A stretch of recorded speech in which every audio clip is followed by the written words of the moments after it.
Hello friend, welcome back to Toyota Maintenance YouTube channel.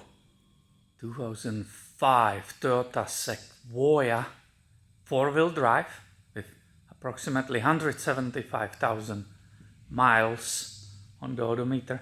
My friend bought recently, brought her here, did his own engine oil change and has few, let's say, concerns. He said there is a clank in front of, it seems to be on the passenger side when he's turning, so that was one of the things. He said, I'm not sure if the tranny shifts correctly, so we are dealing with that too. And he said there's a green coolant, should be red coolant, so I want to change that. So let's go have a look around. The truck is otherwise super clean. It seems to be, despite the fact it's 4-wheel drive, it never was 4-wheel drive. I can show you under how beautiful it is, actually very pristine.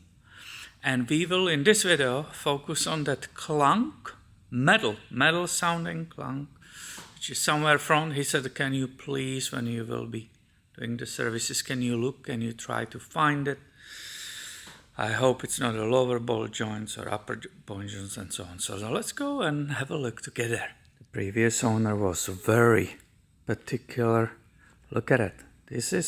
He bought it with this amount of service records. Isn't that incredible? If every single car was serviced like this and had the records like that, when you buy it, don't you think?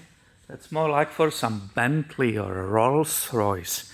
But somebody took really good care of this one. So, approximately 175, all the brakes are done with ceramic brakes.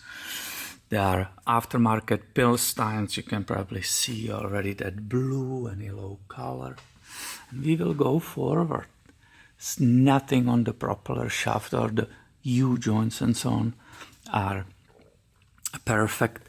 Here is that breather, the line towards to the electronic unit of the transfer case. So I need to trim that. I better don't forget about that. I need to fix that ASAP so I don't forget. Here is the transmission, the full service being done. The filter is gone, the pan is gone. You can see it here, nicely tripping. I might show in different video how the magnets actually should be looking. So I think he's fine. When I drove it, I said to him, I'm being honest with you, if you didn't bring it up, I don't think, or at the moment I was performing this drive, I don't think anything wrong with this transmission. So that seems to be good, and we will be putting her together correctly. Everything right. If you look with me, I'm sure you have a good look of it. The brakes, right? The rotors, the pads, the CV axles.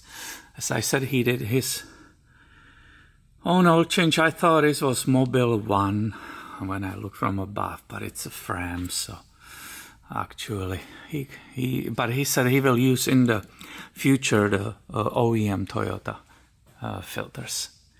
He's not happy about it. So he said, right, what is clunking on my, what could be wrong on my passenger side? Please, if you will have time, or if you can, please check the lower ball joints, upper ball joints. Obviously, it could be sway bar bushings, sway bar endlings. Could be clunk even in the inner tie rod end, right? We have a outer tie rod and it could be ball joint of the tie rod, because now he's telling us turning, right? So you might immediately suspect it's the steering. This rubber bushing which is here could be also failing, and that will make a clunk. There is another bushing again that could make a clunk. Now we have these bushings on the lower control arm, also extremely important to look at. So as you can imagine, there is a lot of stuff which goes wrong. So he was here, still lifted together, and I kept looking, carefully looking, and then I finally found the problematic area. It's always good if you take your time, don't rush it. With your light, go around, keep looking on the details. And that's how I discovered it, and I was actually able to show it to him, and he was like, oh yeah, wow. And we are back on the driver's side. I want to show you. There's that mount of this strut. The struts were replaced like 2 years ago. There's again paperwork. It was done, and I think it should be under warranty. And now what's going on?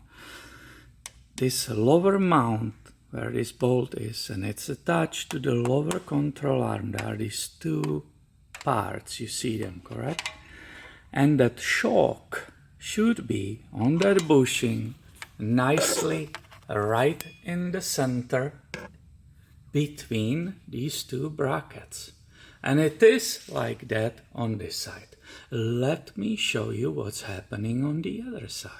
So I jumped in the cabin, turned the wheels, so you can see what I'm talking about. So here is the bottom mount of this strut on the passenger side where the sound is coming from. And we really didn't see any other damages, and finally when I saw this it was obvious.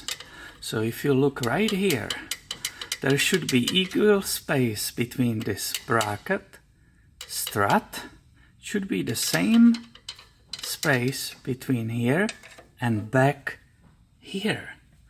But that rubber, I hope you can see that rubber is actually separated from that strut, and the strut basically slipped backwards towards to the back of the vehicle. And now when he turns, there's no space, and he can hear right here. I cannot even put that screwdriver there because there's not this space allowed. You can see it right here. Can't go in because it's rubbing on that metal bracket, and it's at this moment when he turns, so it will create that metal on metal sound, because right, that's the movement in the suspension.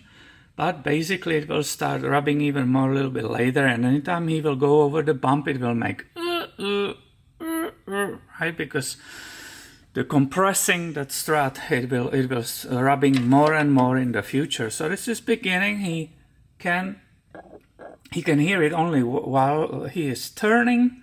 It's not anywhere here, right? There's millions things we just discussed what it could be. It's not there, it's not here, it's right here. If we turn the wheel the other way on the other side, I could show you, but you know what I mean, right? You can see how this separated, collapsed, the bushing is bad. The best will be replace the whole part.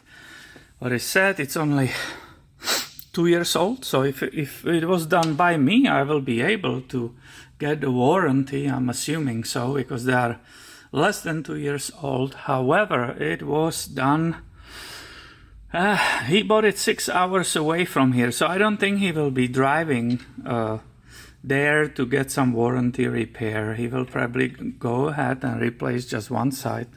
Normally you replace it in the pairs, but since they are almost brand new, right, less than 2 years, he will probably go ahead and just get the matching strut and put the new one there.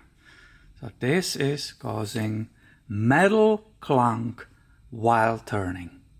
And the whole situation is in beginning, what I didn't say, the metal clunk, it's not there every single time he turns, it just intermittently. I think on that entire test drive I heard it only twice in that entire time. So this just started. How he will decide to deal with it, I don't know, but maybe we will film it in the future. The day we are dealing with the transmission, I actually didn't show you, right? The magnets are here, the filter, the pan is already clean, so we are doing that for him today. That was his biggest concern as a new owner.